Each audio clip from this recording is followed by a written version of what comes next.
Muy buenas tardes a todas y todos. A nombre del Instituto de Transparencia, Acceso a la Información Pública, Protección de Datos Personales y Rendición de Cuentas de la Ciudad de México y la Universidad de Guadalajara, les damos la más cordial bienvenida al segundo seminario de la gestión documental a la rendición de cuentas, análisis de resoluciones relevantes en materia de acceso a la información y protección de datos personales. Agradecemos la presencia de las autoridades que nos acompañan y de las y los participantes inscritos. A continuación, Rigoberto Silva Robles, coordinador de la Maestría en Transparencia y Protección de Datos Personales, nos dirigirá un mensaje de bienvenida. Buenas tardes a todos y todas.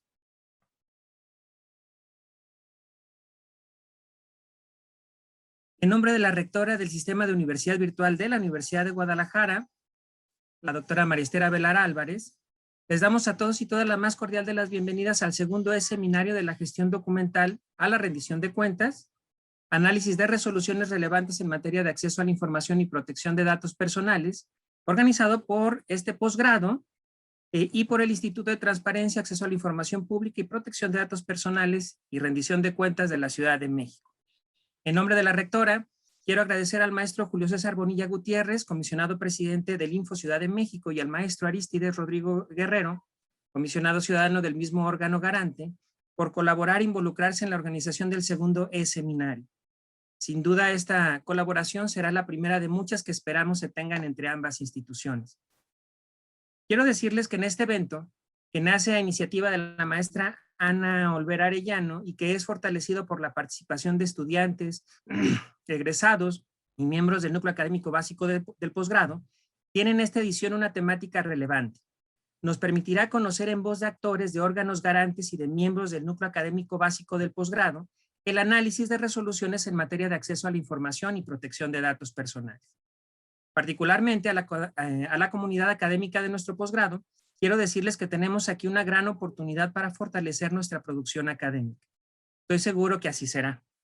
Para los interesados en estos temas, agradecemos su participación y nos dará mucho gusto seguir en contacto para en el futuro seguir compartiendo actividades académicas y profesionales. Sean todos y todas bienvenidos. Muchas gracias. Muchas gracias. Agradecemos su mensaje de bienvenida. A continuación, escucharemos las palabras del comisionado ciudadano del Info Ciudad de México, el maestro Arístides Guerrero García. Comisionado, tiene usted la palabra. Muchas gracias, querida Alejandra García. También para mí es un gusto y un honor compartir esta inauguración con Rigoberto Silva Robles, quien es el coordinador de la Maestría en Transparencia y Protección de Datos Personales y que de alguna forma precisamente el tener esta oportunidad de ciberconvivencia nos permite llegar a otras entidades federativas y en esta ocasión con la Universidad de Guadalajara. Saludo también a Ana Olvera, quien ayuda en la coordinación de este evento, que ha sido pieza fundamental en el desarrollo de la misma, quien junto con Armando Terán, quien es director de vinculación del Info Ciudad de México y además es alumno de la maestría en la Universidad de Guadalajara, de manera muy atinada empezaron a diseñar la implementación de este seminario denominado La Gestión Documental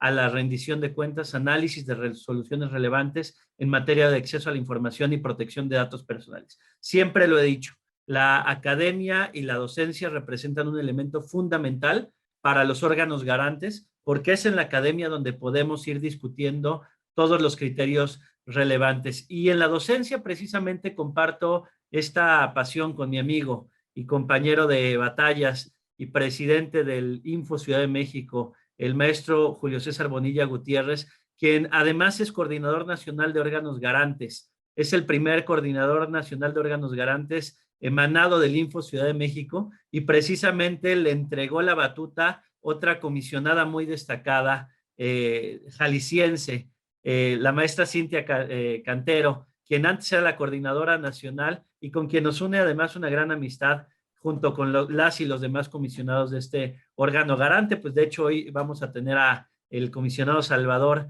también como participante. Entonces lo decía, la docencia es un elemento fundamental en el desarrollo de actividades que realizamos como órganos garantes. Y qué mejor que con la Universidad de Guadalajara que una universidad de una tradición muy amplia en la vida jurídica de nuestro país, que fue fundada, bueno, ya en su etapa moderna, el 12 de octubre de 1925, y en estos ya casi 100 años, porque faltan nada más 4 años para su centenario y esperemos estar realizando algunas actividades en conjunto. En estos ya casi 100 años han logrado evolucionar y muestra esta evolución es esta maestría en transparencia y protección de datos personales y que además han logrado empezar a desarrollar a distancia. Y gracias a esta innovación tecnológica que ha implementado la maestría, debo decirlo, antes de la pandemia, desde antes de la pandemia, ya estaban desarrollando herramientas tecnológicas, es que pueden llegar a toda la República Mexicana. Y al llegar a toda la República Mexicana logramos esta alianza estratégica y la firma de un convenio de colaboración que dentro de sus bases precisamente tiene el impulso de actividades de docencia, de investigación, de foros y seminarios, y este es el primero de muchísimos seminarios que estaremos desarrollando en conjunto. No me resta más que agradecer de nueva cuenta a la Universidad de Guadalajara, a todo el equipo que está detrás de todo este evento y a la Dirección de Vinculación Estratégica y a todo el Info Ciudad de México. Muchas gracias a todas y todos. Muchas gracias, comisionado, por su mensaje. A continuación, escucharemos al comisionado presidente del Info Ciudad de México. Él es el maestro Julio César Gutiérrez Bonilla. Comisionado presidente, tiene usted la palabra. Muchísimas gracias, querida Alejandra, por esta oportunidad. Para mí también es un verdadero honor estar el día de hoy con ustedes. Muy buenas tardes a todas y todos. Sean ustedes muy bienvenidos a este importante espacio virtual con motivo de la celebración de este segundo seminario de la gestión documental a la rendición de cuentas, análisis de resoluciones relevantes en materia de acceso a la información y protección de datos personales, organizado por la Universidad de Guadalajara en coordinación con el Instituto de Transparencia de la capital del país, en el marco del programa de maestría en transparencia y protección de datos personales que imparte esta reconocida, muy reconocida casa de estudios en nuestro país. Agradecerle de manera particular a mi compañero y amigo de batallas del Info Ciudad de México, Arístides Rodrigo Guerrero, por impulsar y siempre estar comprometido con estos temas de coordinación y vinculación interinstitucional, no solo en la capital del país, sino a lo largo y ancho del territorio nacional, a propósito de los vínculos que nos unen a través del Sistema Nacional de Transparencia.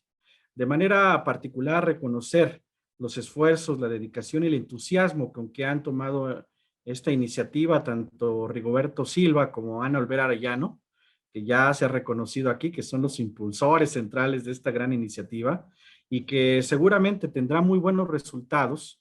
Y decirles, como se los acaba de decir mi compañero y amigo Arístides Rodrigo Guerrero, cuenten con nosotros, que este sea el arranque de una relación larga y próspera en función de la institucionalidad en materia de transparencia, protección de datos personales, rendición de cuentas y combate a la corrupción.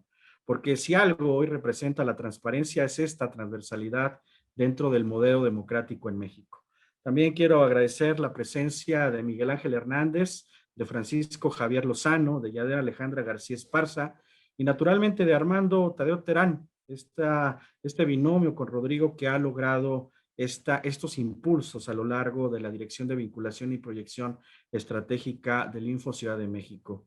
Y a todo el personal académico de la UDG. En este sentido, agradezco la presencia en este importante evento también de todas y de todos, los miembros de la comunidad académica de posgrado de la Universidad de Guadalajara a través del sistema de universidad virtual y la coordinación del programa de maestría mencionado, así como la de todo el público que amablemente nos acompaña en esta oportunidad por la red digital. Las profundas transformaciones culturales, sociales, políticas, jurídicas de la última década han traído a nuestro lenguaje vocabularios nuevos, vocabularios que tienen que ver con las libertades, derechos humanos y sus posibilidades de desarrollo interdependiente y progresivo en beneficio de las personas en el marco de un Estado incluyente y abierto, neutro y promotor de las capacidades de todas y de todos por igual, al entendernos y percibirnos como los únicos portadores de la cultura, incluso a nivel intergeneracional. La mesa que tiene lugar el día de hoy es de la mayor relevancia al reflexionar y abordar sobre los temas que nosotros tenemos como centralidad adjetiva, que son las resoluciones que han dado forma al derecho de acceso a la información y a la protección de los datos personales, más allá de los cambios normativos positivos derivados de los procedimientos formales de creación normativa al efecto establecidos. Tales cambios claramente solo nos proveen, ante la generalidad necesaria de la ley, de una base para la interpretación que parte de la Constitución y desde hace 10 años, y de manera por demás significativa, del paradigma modificado en materia de derechos humanos, interpretación que a la lógica del principio por persona ha avanzado los derechos originalmente ejercidos, pero sobre todo muchas otras libertades y derechos a los que dan pie y potencian de un modo instrumental y por demás valioso al interior de cualquier sociedad la forma en que hoy convivimos. La construcción y creación normativa se nos presenta de esta forma como una co-creación en la que cada nuevo caso puede sumarse al marco conceptual de interpretación y así servir a la construcción de nuevas resoluciones con aún mayores alcances por su utilidad a la gente. No olvidemos que, de hecho, con base en esa misma lógica incremental y expansiva, fue que se desarrolló el propio derecho de acceso a la información pública por parte de interpretaciones jurisdiccionales en los casos emblemáticos como el amparo en los años 80, interpuesto por el doctor Bugoa, y el caso Aguas Blancas, resuelto por la Suprema Corte de Justicia de la Nación en las facultades de investigación con las que en su momento contaba el Tribunal Constitucional Mexicano. Resoluciones que justamente le fueron dando forma y eficacia a este derecho humano. Así, las resoluciones que serán comentadas y analizadas por nuestras y nuestros ponentes el día de hoy corresponden claramente a diversos recursos resueltos por diferentes organismos garantes del Sistema Nacional de Transparencia, precisamente en correspondencia con una dinámica dialógica de construcción conceptual de la que todas y todos podemos servirnos para el desarrollo de los derechos humanos y de otras libertades fundamentales. Por eso estoy convencido que este tipo de ejercicios son determinantes en la evolución de la pedagogía de la transparencia y la consolidación de un Estado democrático y constitucional como el que aspiramos ser todas y todos en nuestra República. Muchas gracias y que sea muy exitoso este ejercicio. Muchas gracias, comisionado presidente Bonilla Gutiérrez. A continuación, vamos a dar inicio a esta primer mesa denominada Análisis de resoluciones relevantes en materia de acceso a la información. Tengo el honor de presentar a los ponentes invitados de esta tarde, quienes ya nos acompañan en esta sala.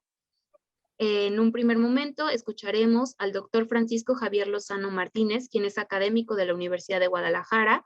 Posteriormente tendrá el uso de la palabra el maestro Miguel Ángel Hernández Velázquez, quien es secretario ejecutivo del Instituto de Transparencia, Información Pública y Protección de Datos Personales del Estado de Jalisco. Y después tendremos la intervención del comisionado presidente Julio César Bonilla Gutiérrez. Iniciaré por presentar al doctor Francisco Javier y para ello me permitiré leer su semblanza curricular.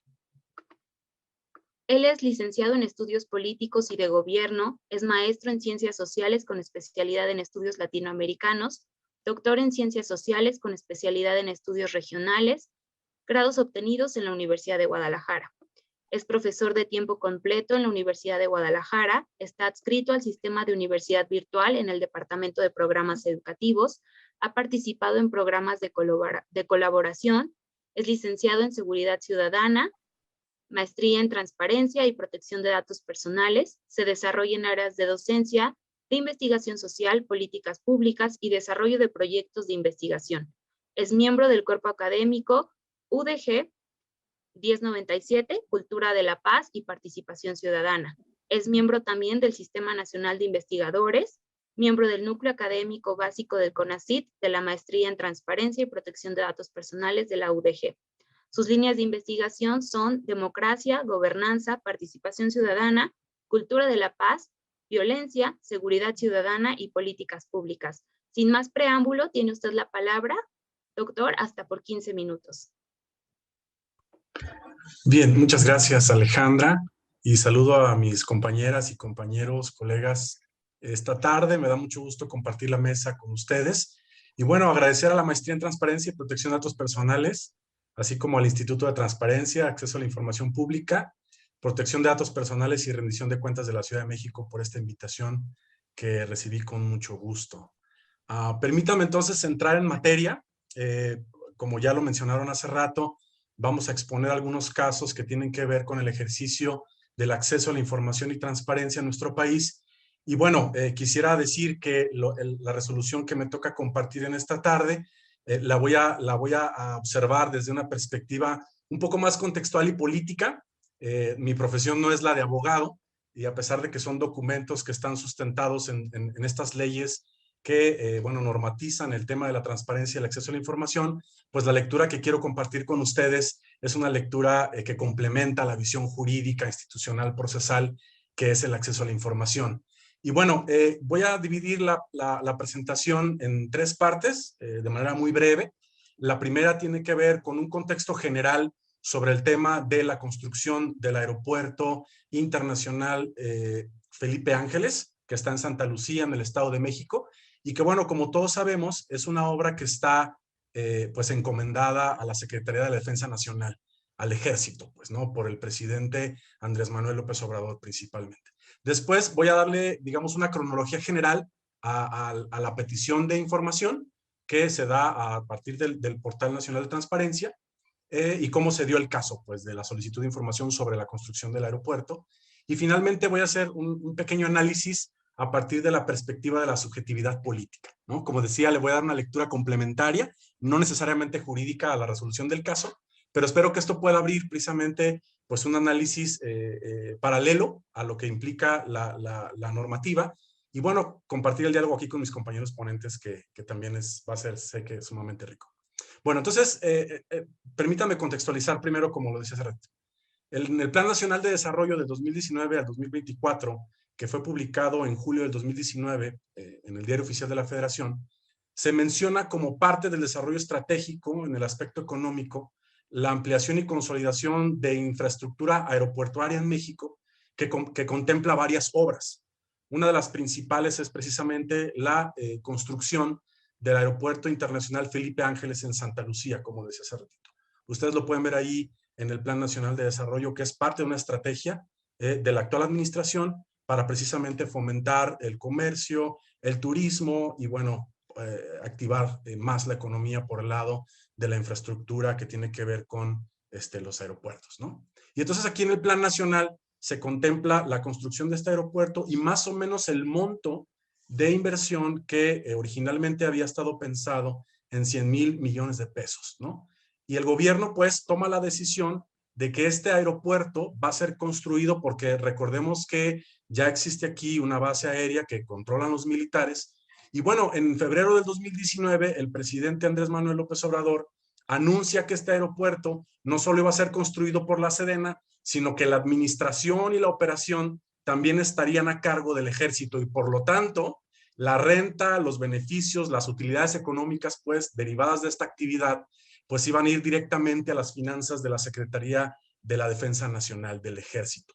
Por supuesto, el presidente cuando lo anunció, dijo que esto iba a ser bajo la normativa de la Secretaría de Comunicaciones y Transporte. Es decir, que todo iba a ser apego a la norma y ejerciendo, por supuesto, su poder constitucional como jefe máximo de las Fuerzas Armadas en México, que puede atribuirle responsabilidades y acciones a los militares cuando éstas son en beneficio de la nación, ¿no? Y entonces esta decisión del presidente de encomendar a la Sedena la construcción del aeropuerto, entre otras obras que más adelante voy a contextualizar también, pues genera diferentes formas de interpretar el hecho, ¿no? Es decir, por un lado, y déjenme plantear como 2 hipótesis vox populi, por un lado está que esta alianza con la Secretaría de la Defensa Nacional, al ampliar sus facultades y responsabilidades en materia de desarrollo, y que por supuesto impactan la vida civil, la vida económica, la vida comercial, pues serían más una especie de un fuerte pacto de lealtad que genera un asunto de cooperación-sujeción ante el Poder Ejecutivo. Dicen algunos teóricos que en regímenes autoritarios se tienden a consolidar estas relaciones de ejecutivo con el ejército para prolongar el proyecto político, pero bueno, eso es harina de otro costal, no me voy a meter en eso, que es camisa de 11 varas también, ¿no? Pero esa es una idea que, digamos, en términos generales, da la percepción de que hay una suerte de pacto con el ejército, de lealtad con el presidente y con el Poder Ejecutivo. Esa es una parte. La segunda es como lo dice el discurso del propio presidente, ¿no? Que dice que al incluir a la Secretaría de la Defensa Nacional en estas tareas, promueve un ejercicio de transparencia y libre de la corrupción, ¿no? Es decir, pone al servicio de la ciudadanía al ejército cuando su responsabilidad constitucional es de coadyuvar en el bienestar y el desarrollo del país, ¿no? Más adelante voy a hablar un poquito más de esto para complementar esta idea. Pero bueno, estas dos posiciones generan pues una perspectiva ciudadana sobre la decisión. Y sea cual fuera el trasfondo de esta decisión, ciertamente hay un sector de la población que podría interesarse en conocer la trascendencia legal, económica y política de tal decisión. Por supuesto, la búsqueda de información pública precisa como un derecho fundamental en nuestro régimen democrático que se consolida en el artículo 6 de nuestra Constitución y bueno, toda la normativa que se deriva de ahí, pues es la vía para solventar esta inquietud, ¿no?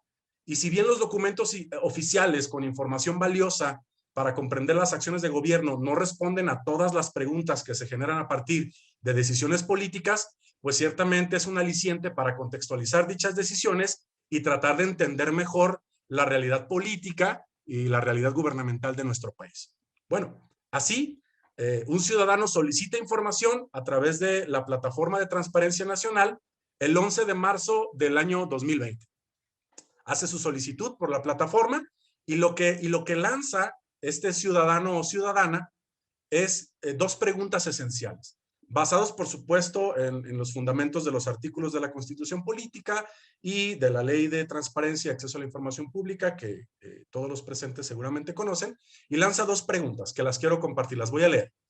La primera es, ¿cuál es el avance general de la obra del Aeropuerto Internacional Felipe Ángeles hasta el día de hoy y cuánto dinero se ha ejercido en su construcción? Adjuntar el último informe de avances de la construcción de dicha obra. Segunda pregunta o petición. ¿Cuántos empleos civiles y militares se han generado derivado de la construcción de dicho aeropuerto? De ser posible, adjuntar evidencia documental. Esto es lo que solicita el ciudadano. Que se le informe el avance de la obra, cuánto dinero se ha invertido, cuánta gente se ha empleado, tanto civiles como militares, y bueno, lo que está pidiendo son documentos. Llega la petición al instituto y por la fecha, que es el 11 de marzo del año pasado, pues recordemos que se nos atravesó la pandemia. Y entonces, bueno, el 20 de marzo, el Instituto Nacional de Transparencia, pues lanza un comunicado en donde se suspenden los plazos y términos de las resoluciones hasta el 17 de abril. Y así hay varias, porque recordemos que la pandemia prolongó los procesos en todas las instituciones públicas, por decirlo así. Y entonces, el 20 de abril, observen cómo a partir del 20 de marzo, perdón, desde el 11 de marzo, hay una respuesta hasta el 20 de abril. Por supuesto, recordarán todos los aquí presentes que cuando hay peticiones a través de la Plataforma Nacional de Transparencia, pues se deriva a las instancias correspondientes o los sujetos obligados que tienen por mandato normativo, pues responder ante las solicitudes. Lo que hace la Secretaría de la Defensa Nacional ante esta petición el 20 de abril del 2020 es que le responde al ciudadano diciéndole, ok, tú solicitas esta información, aquí te mandamos un video, le mandaron el link de una página de YouTube donde está una de las mañaneras del presidente, en donde le dicen, observa a partir de tal minuto la información que está solicitando. Bueno, el presidente dice que va a presentar esto, pone este video que resume en menos de 2 minutos información que está solicitando el ciudadano, ¿no? Y la información que le dan al ciudadano en ese video es que el avance general de la obra está en 6%, van 144 días de construcción, se han invertido hasta ahorita 2,269 millones de pesos, se han generado 12,627 empleos civiles, casi 5 millones de metros cuadrados de trazo de instalaciones, 7 millones de metros cúbicos de excavación, es decir, de remoción de tierra, casi 3 millones de metros cúbicos de plataformas, es decir, de pisos de concreto. La terminal de combustible lleva un avance del 8.7%, la base aérea militar de un 14.17%, la torre de control lleva un avance del 7.45%, el edificio de la terminal 7.7%, el estacionamiento del aeropuerto lleva un 14% de avance y faltan 742 días de construcción. Y bueno, le presentan al ciudadano otro video con más información, que dicho sea de paso, el video ya no está en la plataforma de YouTube. Intenté ingresar y ya no pude hacerlo. Eso es la respuesta que le da la Secretaría de la Defensa Nacional al ciudadano. Bueno, el 18 de mayo, el ciudadano recibe esta notificación y decide meter un recurso de inconformidad o recurso de revisión diciéndole al Instituto de Transparencia a través de la plataforma y a la Sedena, pues no estoy contento con la información que me dieron, porque si bien responden los datos que estoy solicitando, pues me han mandado a ver un video de menos de 2 minutos. Y yo lo que estoy pidiendo son documentos que amplíen la información referida, ¿no?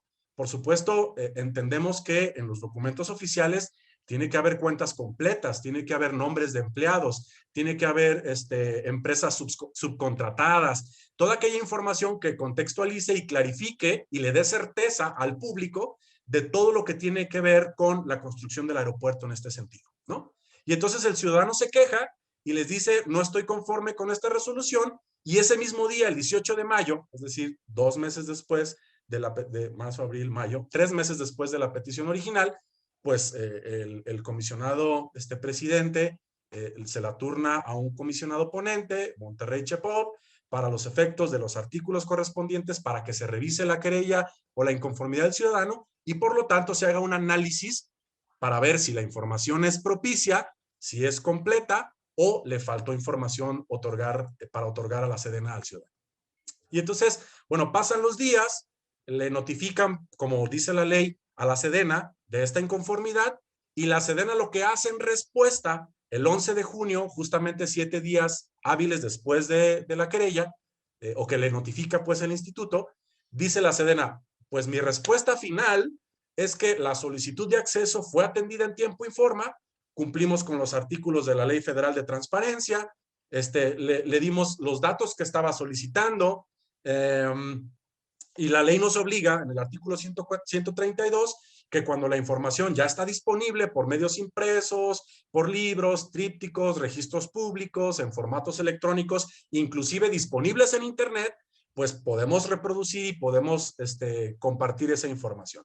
Y entonces la Sedena le dice al ciudadano, a través del instituto, pues hemos cumplido con lo solicitado y por lo tanto no tenemos obligación para elaborar ningún documento que atienda a la solicitud particular del que está solicitando la información. Pero dicho sea de paso, también notifica que han hecho una investigación exhaustiva y que no existen tales documentos. Pero esto parece ser, digamos, de entrada a cualquiera nos diría que esto no es verdad, ¿no? Que tienen que existir los registros, que tienen que existir los reportes, que tienen que existir los datos completos. Pero bueno, la Sedena dice que no y que hicieron una búsqueda exhaustiva. Bueno, para terminar, digamos, la cronología, el 19 de junio, la Secretaría de Acuerdos y Ponencia de Acceso a la Información, pues acordó cerrar la instrucción, pero al mismo tiempo hacer un análisis precisamente de esta petición y del caso para ver si hay una especie de violación y qué más puede recomendar ante la solicitud del ciudadano, ¿no? Y entonces, para no hacer el cuento tan largo, lo que dice el instituto a través de estas comisiones es que la Sedena pues no cumple con el requerimiento total, pero se basa en algunos argumentos, ¿no? Uno tiene que ver con que si ciertamente contestó los datos que estaba solicitando el ciudadano o la ciudadana, pues no respondió la otra parte de la petición, que era que fuera por la vía documental, con documentos completos o reportes, la información que se estaba solicitando. Y de hecho, en el análisis que se hace del caso, pues rastrean algunos datos de fuentes periodísticas en donde hay información pública que la Sedena misma ha estado compartiendo con medios de comunicación. Y entonces, lo que sucede es que le dicen, pues sí tienes esta información documentada porque la has estado compartiendo en medios. Tienes que hacerlo con el ciudadano de la manera pertinente. Y bueno, el caso se cierra así. Le recomiendan a la Sedena que cumpla con el derecho, que cumpla con los artículos a los que se refieren y por lo tanto satisfaga o sea satisfactoria la información que está solicitando el ciudadano. Bueno, la resolución allí se queda, ¿no? Le dicen a la Sedena esto, prácticamente no cumpliste, hazlo así. Esto, digamos, estoy resumiendo lo que una resolución de 30 cuartillas dice, ¿no? Que es un documento con muchos términos legales, y perdón aquí con mis colegas abogados y abogadas, muchos términos yo mismo no los comprendo. Tuve que ir a mi diccionario o hablarle a la maestra Ana Olvera para que me ayudara a entenderlos. Pero la idea que quiero proponer para el análisis, y ya con esto estoy cerrando, es cómo, digamos, el acceso a la información está, digamos, en un contexto que tiene que ver con las subjetividades políticas de los propios ciudadanos. Perdón, un paréntesis, me faltó una información. ya paso a lo último. Según Mitofsky, en su consulta del año pasado, el 77.1% de los mexicanos tiene confianza alta en el ejército, ¿no? Esto presupone la idea de que lo que dice López Obrador justifica su decisión de concederle a la Sedena este tipo de obras millonarias, ¿no? Y concuerda con la mayoría de la población, según lo que López Obrador ha dicho en el discurso, ¿no? López Obrador ha dicho que el ejército es altamente confiable, que es menos corrupto y quizá por eso más transparente, ¿no? Y de hecho, en el presente sexenio hay otras obras que tiene encargada la Sedena, ¿no? Como el plan contra el huachicol, frenar el flujo migratorio, la participación de programas sociales como Sembrando Vida y Jóvenes Construyendo el Futuro, la construcción de 2,700 sucursales del Banco del Bienestar, y por si fuera poco, este año se le amplió más del 19% el presupuesto destinado a la Secretaría Nacional de la Defensa, ¿no? Y bueno, el pasado mes de marzo, el gobierno federal anunció que todos los recursos que surjan a partir de la construcción del Tren Maya y también el tren o las líneas del ferrocarril al final van a pasar a ser patrimonio de la Secretaría de Defensa Nacional. Bueno, paso a la última parte. ¿Qué hay detrás de estas decisiones gubernamentales? ¿A quién le interesa tener certeza o verdad sobre esto? ¿Y para qué? Esto tiene que ver con una subjetividad política, y lo explico brevemente. ¿Cómo podemos entender la subjetividad política? La subjetividad política podríamos transmitirla de esta manera. La satisfacción del derecho cumplido, ¿no? Es decir, si se cumplen y se garantizan mis derechos, mi experiencia política y social es mejor, ¿no? Vivo consciente y razono mi experiencia democrática y por lo tanto legitimo las acciones de gobierno y la política ejercida por el poder porque puedo tener una idea de que los principios legales o los principios del Estado de Derecho se cumplen para cumplir mi bienestar individual o el bienestar de toda nuestra comunidad política, ¿no? Eso es lo que más o menos diría la subjetividad política, que tiene que ver con nuestros elementos mucho más internos de nuestra experiencia política como sociedad. Y entonces el derecho cumplido o garantizado podría verse como un elemento que satisface a un nivel subjetivo el reconocimiento ciudadano, ¿no? Como el acceso a determinada información, en este caso, que apela al principio democrático de la transparencia, se convierte en un satisfactor de mis propias subjetividades. La pregunta que hay detrás de esta solicitud es, ¿qué motivó al ciudadano a solicitar información? ¿Cuál fue su interés? ¿Y para qué solicita la información? Su interés puede ser la desconfianza, ¿no? Es decir, no es parte de ese 77% de la población que confía plenamente en el ejército. Puede ser desconfianza, puede ser inquietud, puede ser molestia o inconformidad, desacuerdo, sospecha, o simplemente para satisfacer un deseo de certeza de que lo que se comunica a través de los medios oficiales es veraz y es real. Ahora, ¿para qué solicita la información? La racionalidad del fin radica en el propio interés del sujeto, quien solicita la información. Puede ser que como ciudadano, que yo no soy medio de comunicación, o que no soy académico, o que no soy investigador, busco información para satisfacer de manera subjetiva mi propia experiencia política, ¿no? Que, como decía, puede ser por desconfianza, por inquietud, o simplemente por saber la verdad documentada. Ahora, si bien la normativa o las leyes no contemplan algunos de los elementos de la subjetividad de la solicitud de información, precisamente por ser elementos subjetivos que no son sujetos a la norma, pareciera ser que en el ejercicio racional que realizan las instancias que revisan los casos, sí identifican en las querellas o en las solicitudes, o por ejemplo en este caso en el recurso de inconformidad del solicitante, que no hay una entera satisfacción. Es decir, que como dice la norma, requiere que haya más extensión, más precisión y más exhaustividad, como lo contempla la ley, para que la información que se comparte con el ciudadano cumpla precisamente con la satisfacción de lo requerido. Ahora, si bien el por qué y para qué de la solicitud no es materia de las instancias de transparencia que apelan a los procesos de la rigidez normativa, nos queda como tarea pendiente estudiar si bien las resoluciones de acceso a la información que se apuntan en positivo a la ciudadanía y que se solicitan y se reclaman como un derecho elemental, cumplen con los propósitos subjetivos. Construir una ciudadanía satisfecha con la forma en que las instituciones resuelven nuestra experiencia política a un nivel subjetivo y profundo. Es decir, si estos nuevos elementos de acceso a la información y transparencia se dan en un asunto de democracia sustantiva, pues necesariamente nos hacen vivir la plenitud social y la plenitud política que ha prometido la democracia y sus pretensiones de libertad y bien común. Y eso tiene que ver precisamente con el factor subjetivo, ¿no? Y entonces me quedaría con eso para iniciar compartir información con mis compañeros y colegas y por supuesto con el público que nos escucha. Y bueno, hasta aquí yo dejo mi participación. Muchas gracias por el tiempo. Muchas gracias, doctor. Agradecemos su valiosa intervención. A continuación me voy a permitir presentar al siguiente ponente de esta tarde.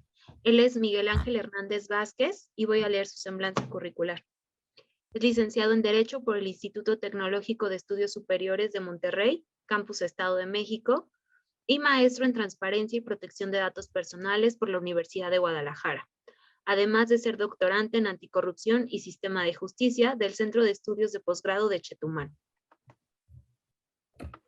Ha desarrollado su actividad laboral y profesional en el campo del derecho como socio y litigante de diversos despachos jurídicos, en la función en materias electoral, como director de la Unidad de Transparencia en Información del Instituto Electoral y de Participación Ciudadana del Estado de Jalisco, y en materia de transparencia, acceso a la información y protección de datos personales, toda vez que actualmente se desempeña como secretario ejecutivo y secretario técnico del Consejo Consultivo, ambos del Instituto de Transparencia, Información Pública y Protección de Datos Personales del Estado de Jalisco. Cuenta con diversos estudios legales con valor curricular en materias de transparencia, derecho de acceso a la información, protección de datos personales, derechos humanos y métodos alternos de solución de conflictos. Adelante, maestro, tiene usted la palabra hasta por 15 minutos. Muchas gracias, Alejandra. Pues un saludo a todos. Yo creo que es un gusto estar en este seminario y compartirlo con varios amigos y compañeros de batalla. Me dejó la vara muy alta nuestro, quien me antecedió, Francisco Javier Lozano, me dejó la vara muy alta, pero trataré de traer una pequeña presentación. Me gustó la forma en la cual lo hizo Javier y yo creo que optaré, si no tienen inconveniente, por hacerlo un poco más digerido en ese tenor. Aunque al ser yo abogado, pues sí voy a tocar algunos temas un poquito más jurídicos, ¿no? La resolución que ponemos nosotros sobre la mesa para el estudio se dividirá en dos partes. Como acertadamente lo hizo Javier, lo comentaré, que solicitaron, que contestó el sujeto obligado, cómo se va al fondo el instituto en este caso, el órgano garante, pero además una segunda parte que es muy interesante. Esta resolución genera dos tipos de criterios. Aquí en Jalisco, nuestro comité de criterios genera criterios derivado de resoluciones relevantes o reiteradas. Entonces, genera dos criterios que dejan en precedente a esta resolución. Y bueno, es un recurso radicado con el número 1670 del 2017, alrededor de hace 4 años. Se resolvió el 14 de febrero, el Día del Amor y la Amistad del 2018. El sujeto obligado, la Fiscalía General del Estado de Jalisco. Recordemos que siempre con los sujetos obligados de impartidores de justicia es interesante las resoluciones y los trámites que se le dan, porque en muchas de las ocasiones, no sé en otros estados, pero pues buscan reservas y por lo regular reservas generales, no se van al caso en concreto. Y bueno, la solicitud de información.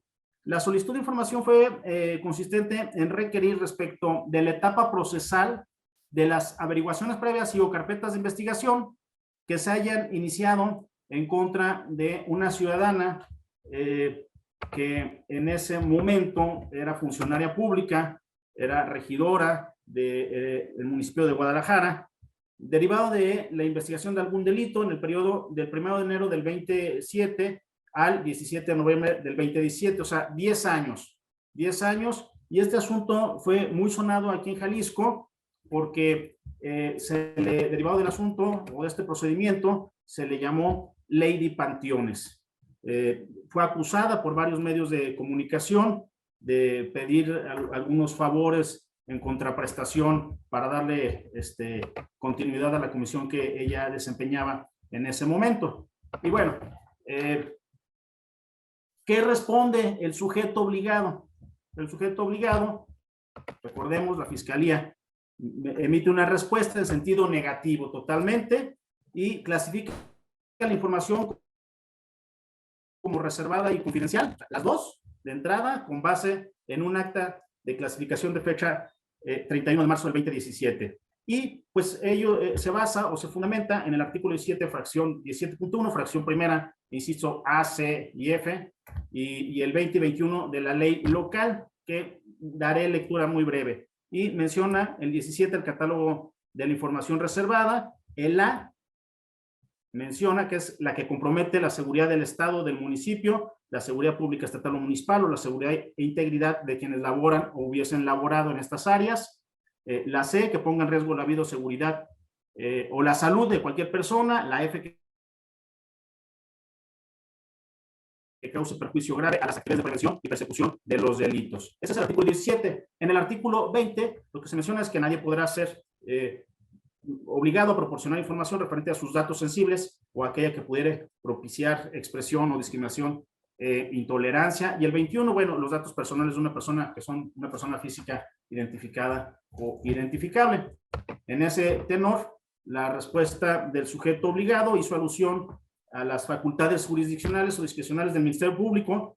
Recordemos que los ministerios públicos muchas de las veces, inclusive a los que hemos sido litigantes, nos niegan el acceso a una carpeta de investigación y siempre lo que argumentan es por efectos de una investigación o persecución de los delitos en los que se establece la facultad de este representante social, evidentemente, de aplicar a discreción, como se los comentaba, durante la fase de esa averiguación previa. En lo siguiente, y muchas de las veces se fundamentan en 6 hechos concretos, ¿no? La primera dice que porque tiene vínculos directos con la posible investigación de la conducta delictiva y de la participación de presuntos responsables. Vuelvo a repetir, muchas de las veces los litigantes siempre nos dicen que se reserva por la posible repercusión de la sustracción de la acción de la justicia del sujeto activo del delito, ¿no? Siguiente tema que dicen el Ministerio Público, pues evidentemente que el solicitante de información relativa a una persona identificable de la cual los citados ordenamientos legales le impiden. Dicen, no se tiene conocimiento que la información que se tiene en este expediente se haya autorizado por parte del presunto responsable a transmitir, publicar, difundir, entregar dicha información, por lo cual es una limitante que yo tengo como Ministerio Público y no te la puedo proporcionar porque no puedo transferirla a terceros sin su consentimiento. La tercera causa por las cuales los ministerios públicos en ocasiones no prestan los expedientes o no nos permiten el acceso a las averiguaciones previas es que pudiese existir un gran número de homónimos, lo cual evidentemente al tener ubicada a determinada persona y especificar si tiene alguna denuncia en su contra, así como si se ha iniciado una carpeta de investigación o una averiguación previa donde se vincule con la comisión o la participación de hechos que la ley considere como delitos, evidentemente se estaría dejando en evidencia información que causaría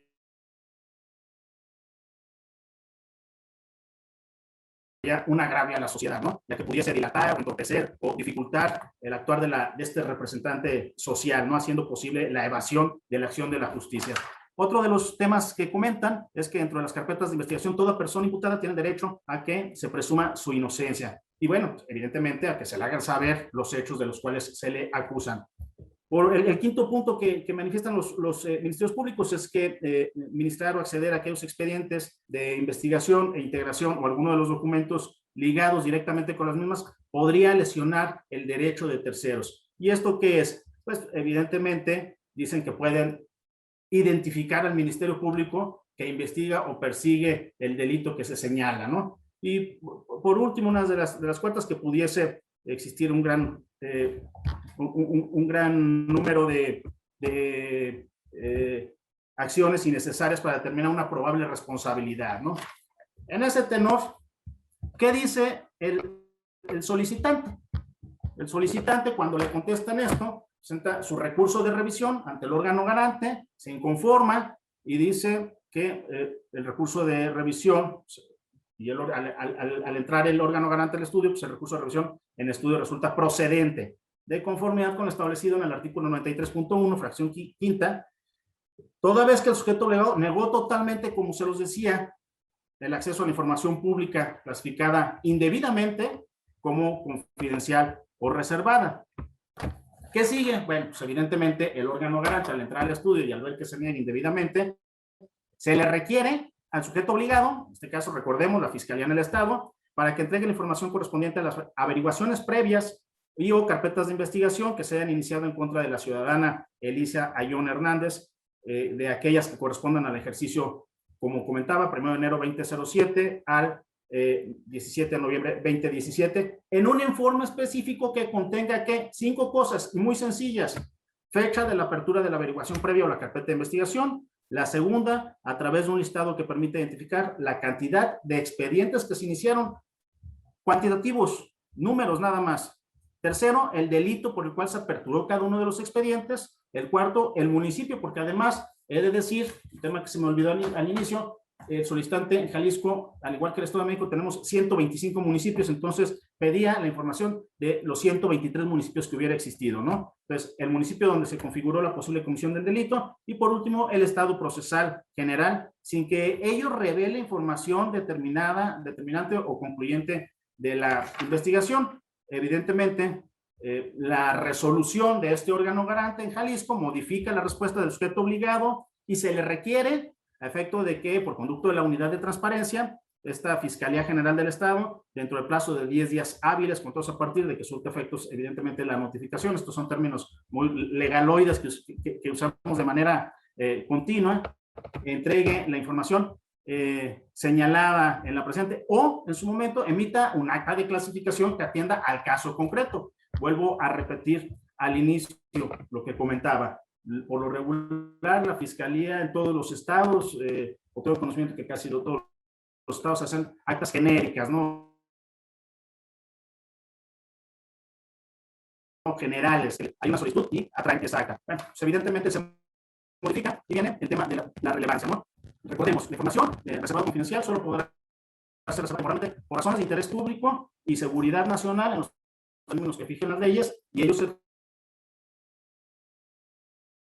traduce en que la restricción de información por reserva constituye una excepción a la regla de acceso a la información. En este sentido, dentro del catálogo de información reservada, que aquí en Jalisco, vuelvo a repetir, artículo 17, párrafo primero, fracción segunda, se señala que la información reservada de las carpetas de investigación se considera así. Sin embargo, en esta misma fracción se contemplan casos de excepción, 3 concretamente. En estos casos de excepción no se puede reservar cuando dependan de violaciones graves a derechos humanos, delitos de lesa humanidad, y ¿cuál creen que sea el tercero? Información relacionada con actos de corrupción.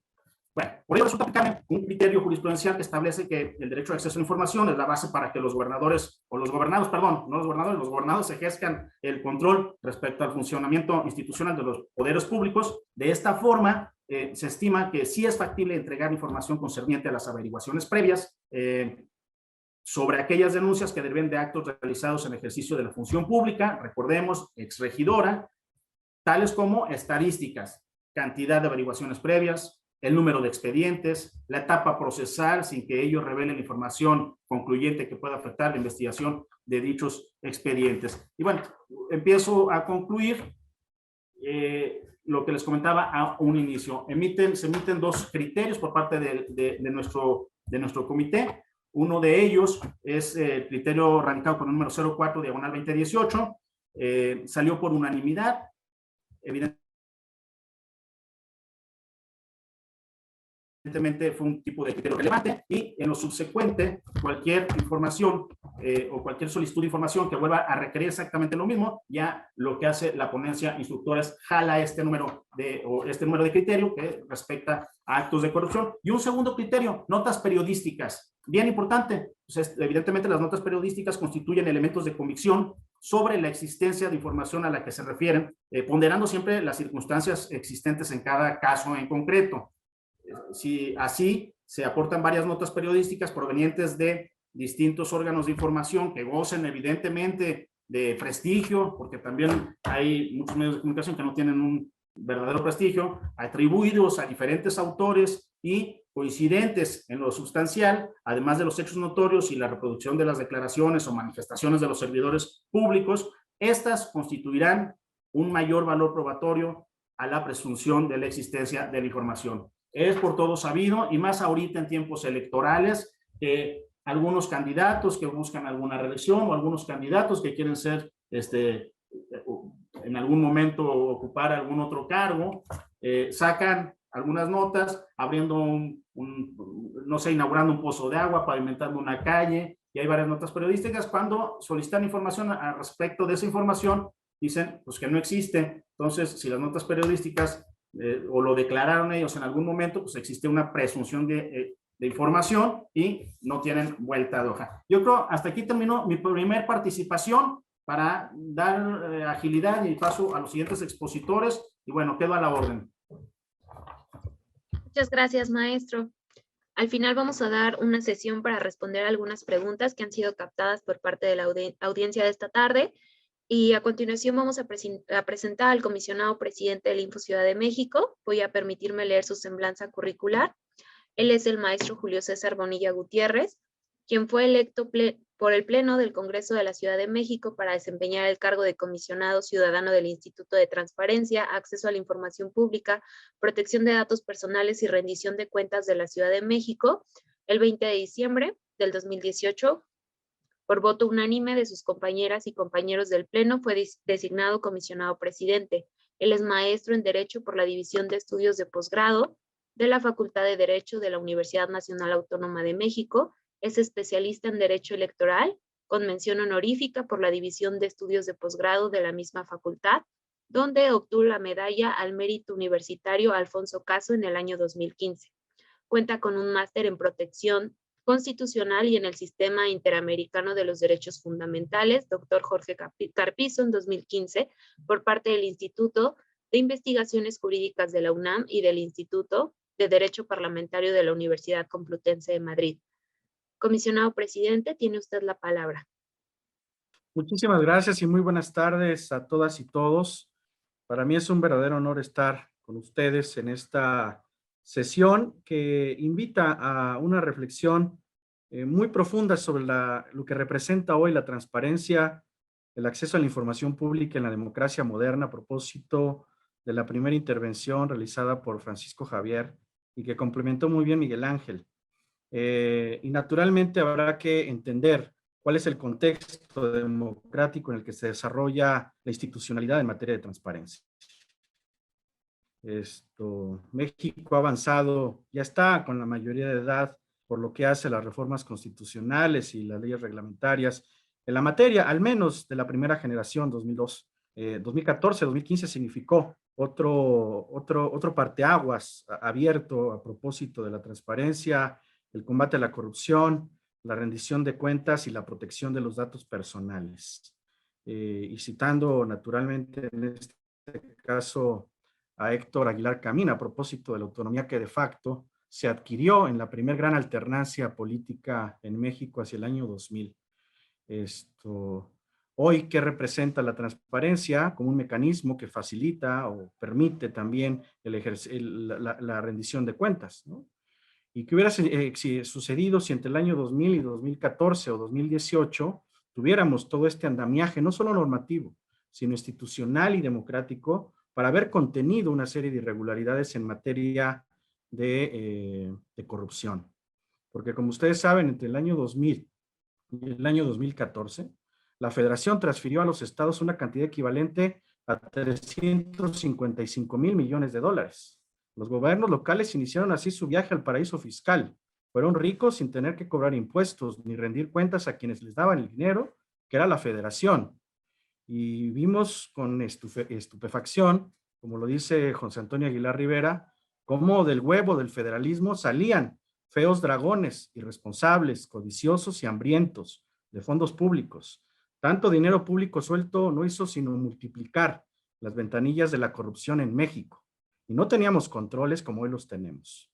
No estamos hablando de unos cuantos millones de pesos. Estamos hablando casi del proyecto equivalente a 9 veces el Plan Marshall, el que rescató a la Europa derribada en la Segunda Guerra Mundial. Y perdón, yo no veo ni en Guadalajara, ni en Monterrey, ni en Yucatán, ni en Chihuahua, a un París o a una Suiza o a una Alemania, ¿eh? Algo sucedió terrible en el panorama internacional con una ausencia de la rendición de cuentas y los mecanismos que permitieron con esos 355 mil millones de dólares ante la falta de controles estatales frente al fenómeno de la corrupción. Por eso es tan apasionante ver la importancia que tiene la transparencia desde el enfoque académico, pues para justamente entender de dónde venimos y hacia dónde vamos, ¿no? En esta materia. En fin, pero también a propósito del desarrollo democrático, hoy, como dijera el juez constitucional italiano Gustavo Zagrebelsky, los centros de poder en democracia también se diversifican y de eso se trata también, de potencializar la tutela de los derechos humanos de muchos actores sociales que también en la historia no muy lejana de nuestro país habían sido relegados, marginados. Me refiero a los hombres, a las mujeres, a los indígenas, a la diversidad sexual, a las personas con discapacidad, a los jóvenes. Y uno de los primeros temas que voy a tratar el día de hoy justamente tiene que ver con el análisis de la resolución del Info Ciudad de México 3256-2019. En el expediente citado interpuesto en contra de la alcaldía Tláhuac solicitan las políticas o programas de desarrollo que suelen ejecutar en el pueblo de San Francisco Tlaltengo en dicha alcaldía. En este contexto, resulta importante resaltar que la solicitud fue presentada en lengua maya, motivo por el cual la respuesta del sujeto obligado fue que se encontraba imposibilitado para atender la solicitud, dado que no contaba con una persona intérprete. Es importante señalar que en el Pleno del Info Ciudad de México resolvimos una serie de asuntos en los que la parte recurrente se inconformaba medularmente de que no le habían atendido la solicitud y que no solo le habían hecho y que solo le habían hecho de su conocimiento que no tenían forma de hacer una traducción en su lengua.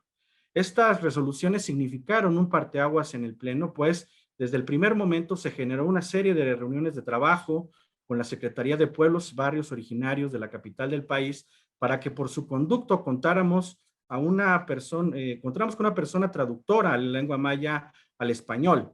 Bajo este tenor, desde el acuerdo de admisión, se realizaron las traducciones respectivas para que estos les llegasen a la parte recurrente en la lengua maya y asimismo se le hizo del conocimiento que en caso de que requeriera alguna audiencia de alegatos, esta se haría con la presencia de una persona intérprete. Ello en función del artículo 3 de la Ley de Transparencia, Acceso a la Información Pública y Rendición de Cuentas de la Ciudad de México, porque establece que el derecho fundamental a la información pública de los pueblos y barrios originarios y comunidades indígenas residentes en la capital del país que estén justamente con motivo de accesar a la información, se realizará en su lengua. Por otro lado, el artículo 12 de la citada ley establece que el instituto deberá instrumentar las acciones necesarias para que los sujetos obligados y en la medida de su capacidad presupuestal atiendan y resuelvan los asuntos en la lengua de las comunidades indígenas residentes, para lo cual se deberá coordinar con las instancias correspondientes para garantizar su accesibilidad y traducción a la lengua indígena. Precisando lo anterior, en aras de garantizar el derecho de acceso a la información de la parte recurrente, en el Pleno del Info Ciudad de México le ordenamos a los sujetos obligados involucrados a entregar la información de interés en la lengua en que se le requirió. Dichas resoluciones sentaron un precedente importante en la Ciudad de México, pues recordemos que en la Constitución de la capital se establece que la ciudad tiene una composición plurilingüe, pluriétnica y pluricultural sustentada en sus habitantes. Asimismo, como autoridades tenemos la obligación de adoptar las medidas necesarias para garantizar un trato igualitario, progresivo y culturalmente pertinente a las personas de identidad indígena.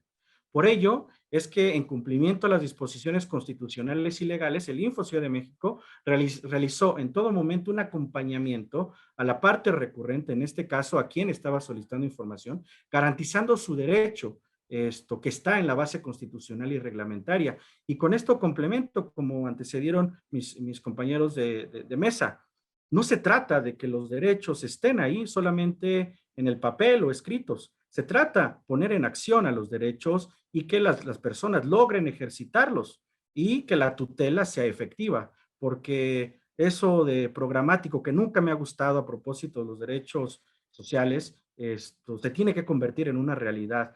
Y nosotros como instituciones tenemos que garantizarlo de alguna manera. Vamos al siguiente caso, el 1678/2020. En este recurso de revisión que fue interpuesto en contra de la Fiscalía General de Justicia de la Ciudad de México, en donde la parte recurrente realizó 11 requerimientos relativos a conocer la situación específica de una persona servidora pública de esta institución. En esa resolución, el punto medular se encuentra en que la parte recurrente indicó que es una persona con discapacidad mental y física, por lo que requirió que la respuesta fuese en lenguaje sencillo que permita comprender su contenido. En ese expediente, al igual que en el anterior, ha marcado un precedente para el Info Ciudad de México, ya que se emitieron resoluciones en formato de lectura fácil.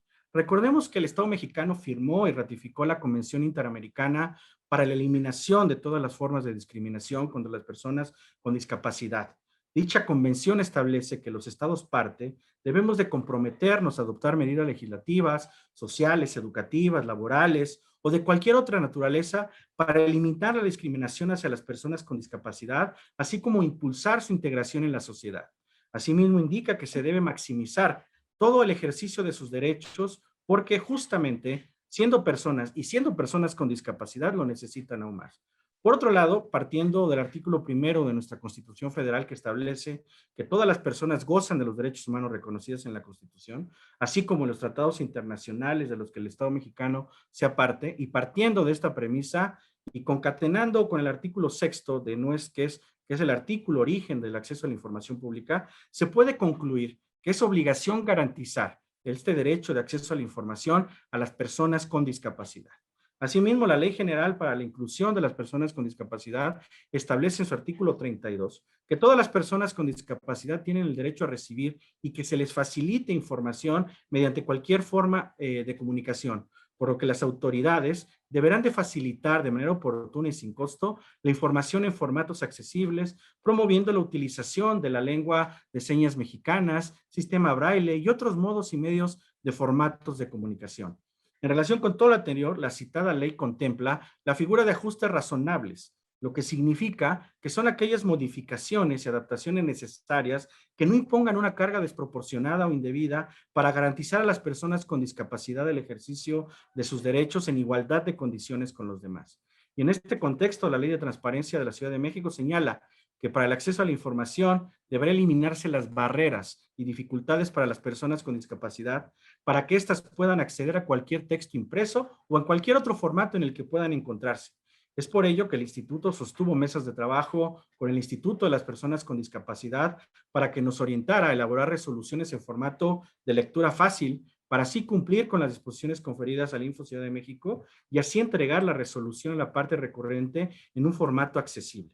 Finalmente, el Pleno del Info emitió una serie de resoluciones, las cuales fueron puestas en formato de lectura fácil para una persona especialista, para que fueran estas comprensibles también igual para cualquier persona.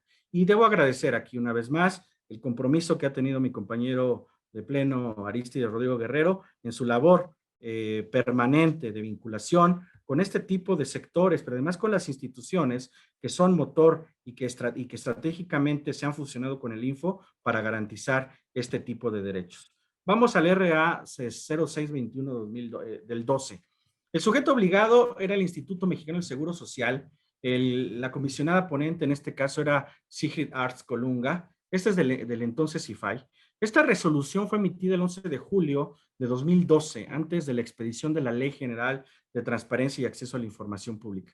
Aquí la parte solicitante requirió conocer el monto total del fideicomiso autorizado por el entonces presidente para apoyar a las familias de las niñas y los niños que fallecieron y resultaron lesionados en el incendio de la guardería ABC, así como el nombre y el monto de los recursos económicos entregados a cada persona.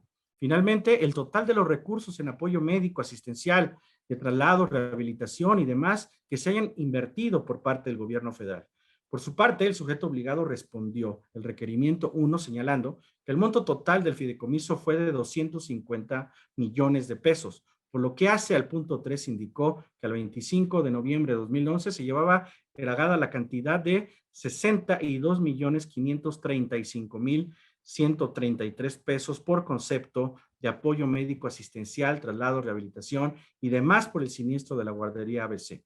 Finalmente, respecto al requerimiento 2, clasificó la información en su modalidad de confidencial, en virtud de que ésta contenía datos personales que requieren el consentimiento de él o la titular para su difusión. Por ello, la parte recurrente se inconformó, señalando medularmente que estaba inconforme con la negativa de la información en virtud de la clasificación. Bajo este contexto, esta resolución es muy relevante, ya que es de aquellas en donde se fueron sentando los precedentes de los límites entre el derecho de acceso a la información pública y la protección de los datos personales.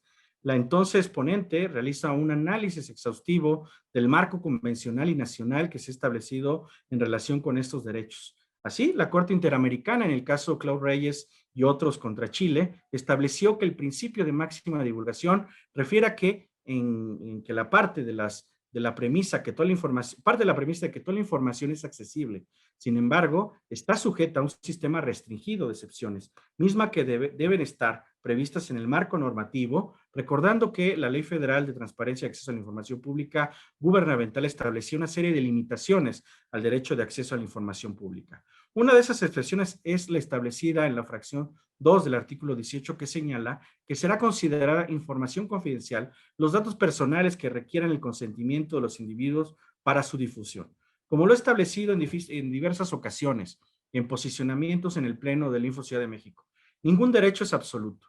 En este caso, el derecho a la información encuentra su límite justamente en el derecho humano a la protección de los derechos a los datos personales. Es por ello que la potente realización de un escrutinio y un ejercicio democrático y conforme al principio por persona establecido en el artículo 1 de nuestra Carta Magna es determinante, por realizar un estudio armónico en aras de que la aplicación de los derechos en colisión no vulneran ni restrinjan en lo más mínimo cualquier otro derecho previsto tanto en la Constitución como en los tratados internacionales. A nivel constitucional, la protección de los datos personales se encuentra consagrada en el 16 Constitución Federal y asimismo este derecho también se encuentra protegido por la Declaración Universal de los Derechos Humanos en el artículo 11, señalando que nadie puede ser objeto de injerencias arbitrarias o abusivas a su vida privada. Por lo anterior es que se realiza un ejercicio de ponderación, pues si bien por un lado los recursos erogados provinieron del erario público y por ende eran susceptibles de entrega como su destino vía acceso a la información era pertinente, lo cierto es que también establecer los nombres de las personas a las que se les entregó podría vulnerar el derecho a la protección de los datos personales.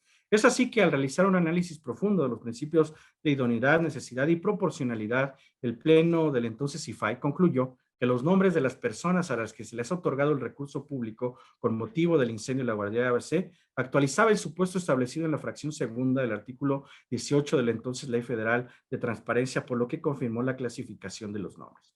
No obstante a lo anterior, en aras de favorecer el principio de máxima publicidad y atendiendo el de la mínima divulgación, se estimó procedente proporcionar a la parte recurrente los montos individualizados de los recursos otorgados sin mencionar los nombres de cada una de las personas. Y aquí ya para concluir, y bueno, aprovechando también el espacio de conclusiones que vamos a tener un poco más adelante, hoy la transparencia debemos entenderla como un valor democrático, como un triunfo de la República, como un elemento que oxigena justamente las relaciones democráticas entre instituciones y sociedad. Y que justamente hoy, en la transición hacia los estados constitucionales y democráticos, el acceso a la información pública ya no debe ser un asunto de élites, sino de ciudadanos cada vez más informados y virtuosos. Y estos centros de poder se diversifican en democracia, como señalé al inicio, y por eso quise citar un ejemplo indígena, un ejemplo de personas con discapacidad y un ejemplo de menores de edad. Porque todos son centros de poder en democracia y nosotros tenemos la obligación institucional de potencializar y de tutelar debidamente estos derechos. Y habrá otras mesas para hacer un análisis profundo sobre qué significa la transparencia frente al combate a la corrupción y la rendición de cuentas. Y bueno, qué decir de otros temas tan relevantes como violaciones graves a derechos humanos. Pero seguramente con esta gran universidad tendremos mucho más tiempo para el debate y el análisis de casos relevantes. Muchas gracias. Muchas gracias, comisionado presidente, por los casos que expuso esta tarde. Sin duda son muy interesantes todos. Si lo ven bien, me voy a permitir leer algunas de las preguntas que han llegado por el chat de esta sala. La primera es para el doctor Javier y preguntan, Con base en el caso que expuso, considera que los ciudadanos cuentan con las herramientas y garantías normativas necesarias para obtener la información de su interés. Y también preguntan si considera que los ciudadanos abusan en realizar consultas ad hoc o en su caso exigen la información en formatos distintos a en los que se encuentra la misma. Para el maestro Miguel Ángel preguntan si en el caso que expuso la Fiscalía recibió alguna penalización por la reserva indebida de dicha información.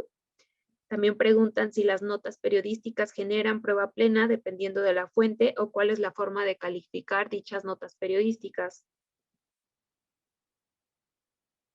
Y por último, comisionado presidente, pregunta Dionisio Cepeda si las unidades de transparencia tendrían que utilizar en sus resoluciones necesariamente un lenguaje sencillo para garantizar el acceso a la información dentro del principio pro persona.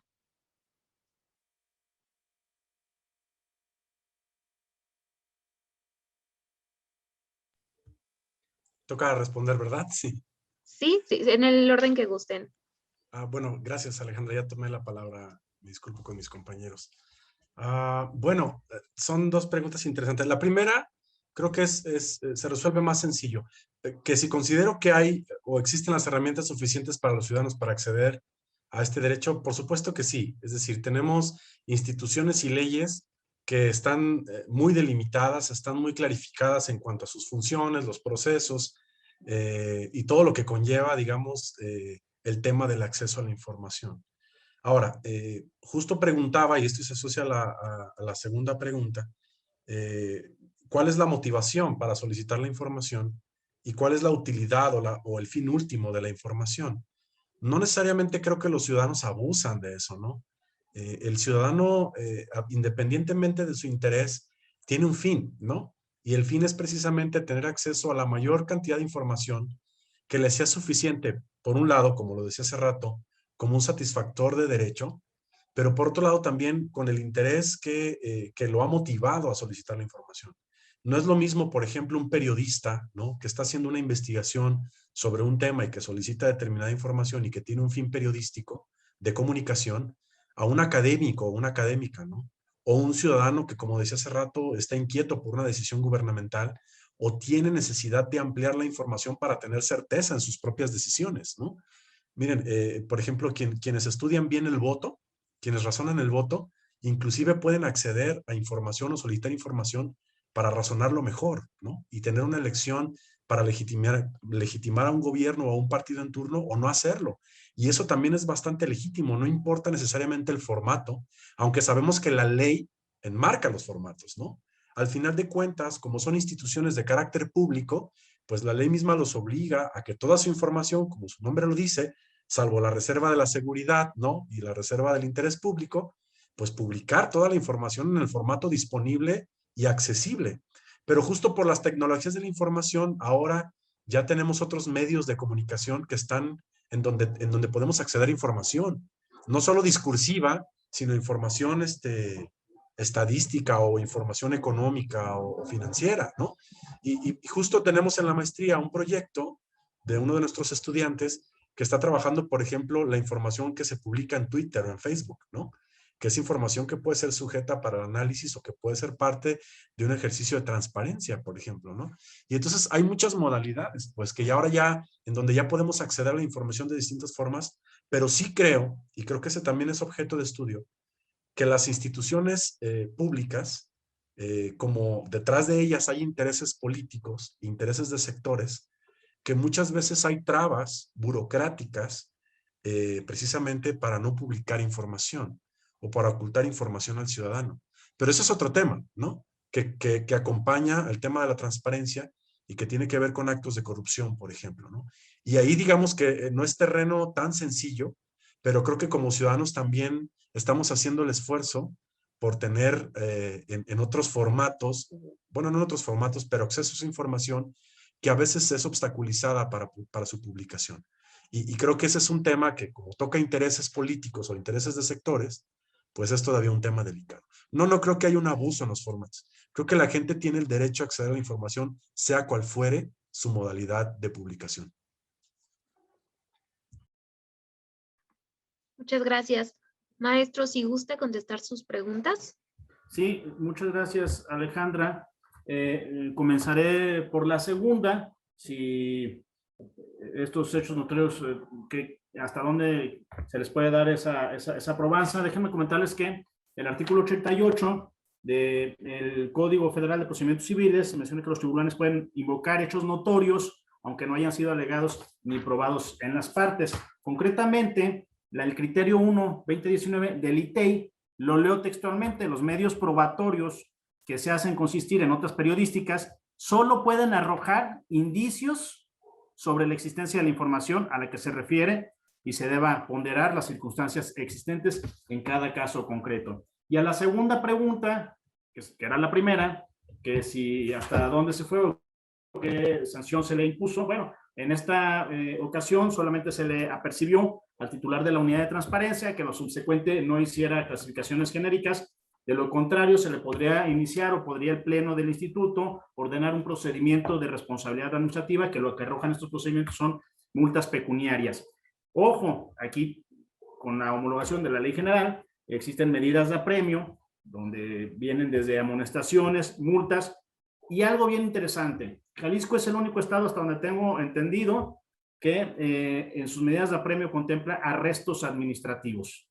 Jalisco ha llevado hasta hoy en día 11 arrestos administrativos a diferentes funcionarios, a presidentes municipales. Ha habido presidentes municipales que hemos arrestado inclusive en 2 ocasiones, a personas físicas que tengan, a lo mejor no reciben recursos, no administran recursos públicos, pero sí realizan actos de autoridad. En este caso, si mal no recuerdo, la concesión de unos pozos de agua. Entonces, aquí en Jalisco, las unidades de transparencia, si no cumplen con las resoluciones al pie, cumplidas, como dice el ITEI, pues, evidentemente se podrán hacer acreedores no nada más una amonestación pública con copia de su expediente laboral o a una multa que tendrá que ser pagada de su bolsillo, sino a un arresto administrativo hasta por 36 horas. Entonces, pues hasta aquí dejo mi participación para escuchar el cierre del maestro Julio, ¿no? Del doctor Julio.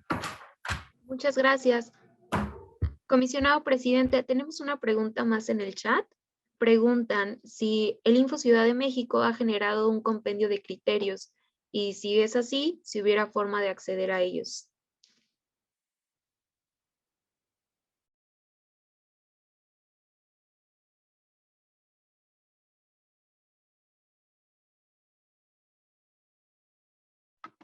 Comisionado, tenemos un problema con su audio.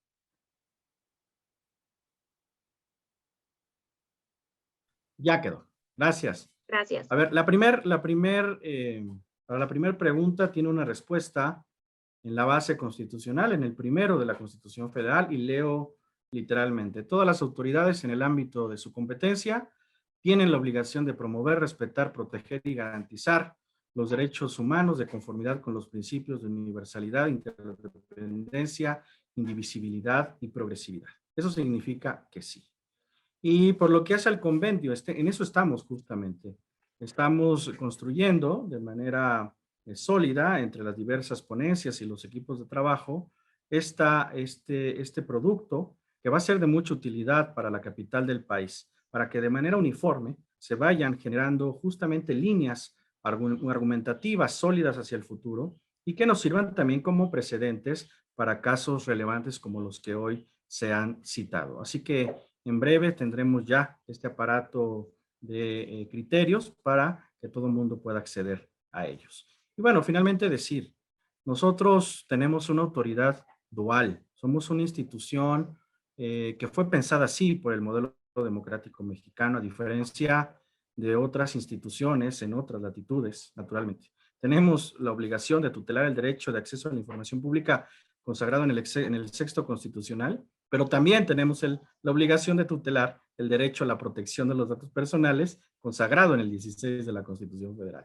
Y por tanto, los dos derechos pues tienen el mismo rango constitucional, convencional, democrático. Y muchas veces tenemos que desarrollar ejercicios de ponderación para resolver caso a caso asuntos que se ponen al escrutinio del Pleno del Instituto y que con las posibilidades hoy que nos da la teoría de los derechos fundamentales tenemos que resolver. Así que somos una institución bifrontal, atendiendo a la máxima publicidad y a la máxima privacidad. Lo cierto es que los criterios internacionales han fijado con toda claridad que prevalece en la mayoría de los casos, o debería prevalecer, el principio de la máxima publicidad. Muchas gracias. Muchas gracias, comisionado. Hay una última pregunta en el chat. No especifican para quién es, pero creo que pudiera aplicar para los casos que han presentado los tres. Preguntan si existe alguien ante quien proceda las posibles sanciones económicas o administrativas, o en su caso de responsabilidad que pudieran interponerse.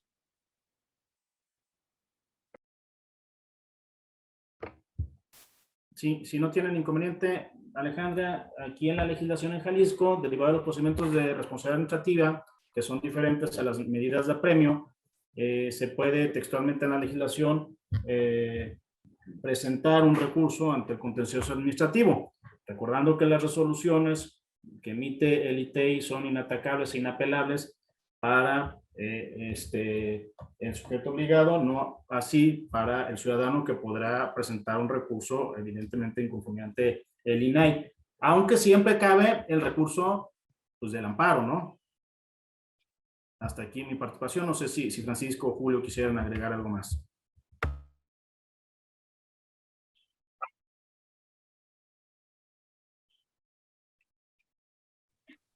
Perfecto. Pues agradecemos muchísimo a los ponentes de esta tarde por sus valiosas participaciones, por los casos tan interesantes que expusieron en esta tarde.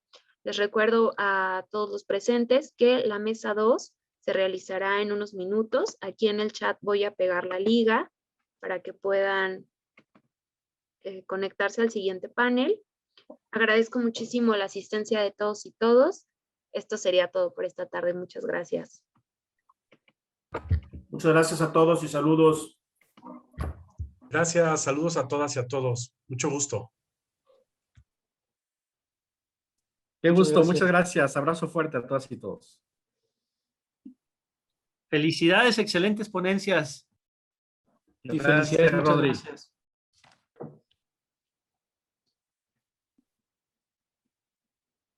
Bien, pues nos vamos entonces a la siguiente mesa. Un abrazo, muchas gracias, saludos a todos.